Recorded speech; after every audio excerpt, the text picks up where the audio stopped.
ரவா பத் செய்யலாம் வாங்க. ரவா இதால் 1.5 டம்ளர் எடுத்திருக்கேன். இது பட்டை, கிராம்பு, சோம்பு, இஞ்சி பூண்டு விழுது, வெங்காயம், தக்காளி, பச்சை மிளகா, கொடமிளகா, பீன்ஸ், கேரட், ரவா, தேவையான அளவுக்கு உப்பு, தேவையான எண்ணெய். 1 டம்ளருக்கு ரவாவுக்கு 2 டம்ளர் தண்ணி. வாங்க செய்யலாம். ஃபஸ்ட்டு ரவாவை நல்லா வறுத்துக்கோங்க. நெய் இருந்தால் 1 ஸ்பூன் நெய் ஊற்றிக்கோங்க, இல்லைன்னா நல்லெண்ணெய் ஊற்றிக்கோங்க. வறுத்து எடுத்துக்கோங்க.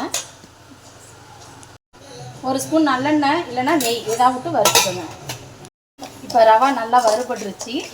அதை எடுத்து வேறு பாத்திரத்தில் மாற்றிப்போம். தேவையான அளவுக்கு எண்ணெய் ஊற்றிக்கோங்க. நல்லா வதங்குற அளவுக்கு எண்ணெய் இருக்கணும்.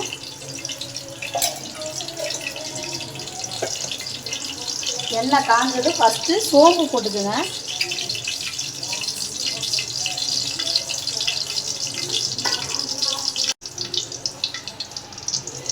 ஃபஸ்ட்டு சோம்பு போட்டுக்கோங்க. நல்லா பொரிஞ்சதும் அதுக்கப்புறம் பட்டை, கிராம்பு, பிரிஞ்சி இலை எல்லாம் போட்டுக்கோங்க.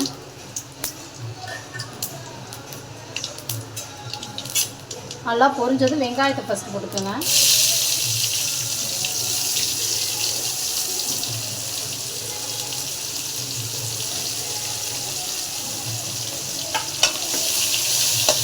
பூண்டு பேஸ்ட் போட்டுக்கோங்க.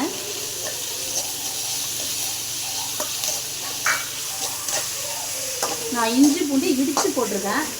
அரைச்சி போடுறவங்க அரைச்சி போட்டுக்கலாம். இடித்து போட்டால் அது கொஞ்சம் டேஸ்ட்டாக இருக்கும். நல்லா வதங்கிடுச்சு. பச்சை மிளகா, தக்காளி போட்டுக்கலாம்.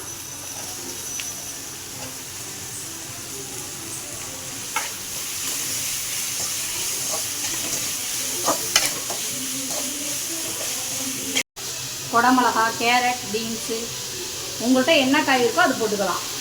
இதுதான் போடணும்னு இல்லை. வதங்குறதுக்கு நல்லா உப்பு கொஞ்சம் போட்டுக்கோங்க. இப்போ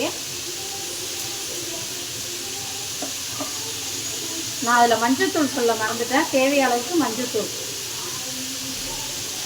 நான் 1 ஸ்பூன் போட்டிருக்கேன்.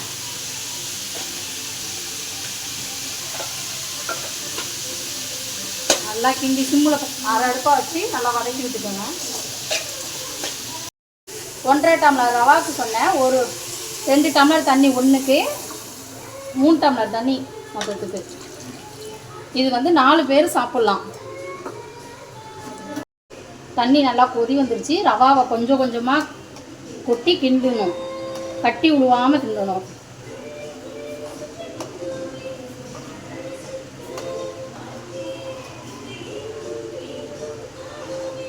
நல்லா ரவாவை கிண்டி விட்டுட்டு, கட்டி இல்லாமல் கிண்டி விட்டுட்டு இப்படி செஞ்சு ஒரு 10 நிமிஷம் மூடி போட்டு வைங்க.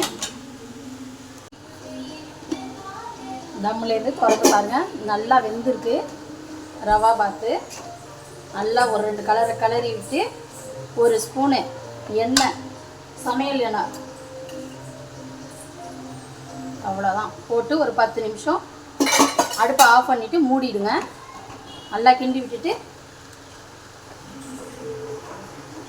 அவ்வளோதான். அடுப்பை ஆஃப் பண்ணிவிட்டு மூடிடுங்க. இப்போ நம்மளோட ரவா பாத் ரெடி ஆயிடுச்சு. வாங்க அனைவரும் உண்டு மகிழ்வோம். நன்றி.